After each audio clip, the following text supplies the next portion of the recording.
The young lady was about to kneel and apologize to the woman. The bodyguard rushed up and shoved the woman away. But the woman was knocked straight into a pot of boiling soup. Even seeing how badly she was burned, not a single person stepped up to check on her. The bodyguard had completely forgotten the promise he made to her in their past life. Turns out, the woman had actually been reborn. In her previous life, her father raised two orphan brothers to serve as bodyguards for her and her sister. But the younger brother supposedly had autism. Seeing how pitiful he looked, she decided to keep him by her side. Even though he couldn't fight or protect her, she trained in martial arts to stay strong for him. She thought he'd appreciate what she'd done for him. But that day, when the cruise ship capsized, he turned around and tried to give her life jacket to her sister instead. He even promised he'd make it up to her in the next life. It wasn't until she was dying that she realized he never had autism at all. When she opened her eyes again, she found she'd been reborn. Back to the day she was choosing bodyguards. And she realized the younger brother had been reborn too. So she immediately said she didn't want either of them, and planned to live with her older brother instead.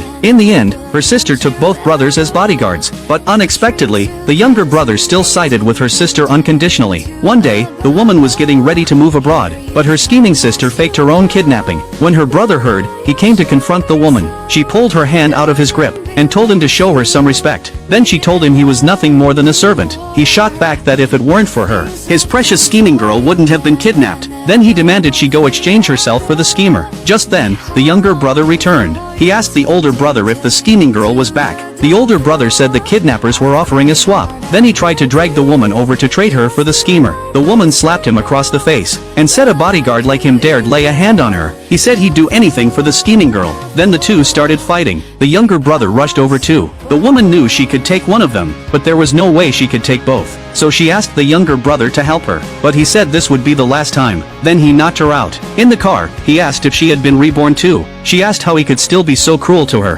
He promised this would be the last time. Once he rescued the scheming girl, he'd protect only her from then on. She just let out a mocking laugh. Then she was taken to the kidnapper's hideout. The scheming girl pretended to tell her to go back, saying she didn't want her to sacrifice herself. The woman agreed immediately. The scheming girl panicked on the spot, but the older brother blocked the woman, saying they had to save the scheming girl today. Then they swapped her out. The next day, the kidnapper asked why her family still hadn't brought the money. She said their family had only one young lady, and that person wasn't her. The kidnapper told her to call her family. If they agreed to send the money, he'd let her go. If they didn't, he'd mail one of her fingers. Then he handed her the phone, but her parents didn't answer. She called the younger brother. He said it was the scheming girl's birthday, and told her to hold on for one more day. The woman completely lost hope in him. Then she told the kidnappers to stop acting, and told them to blow the place up.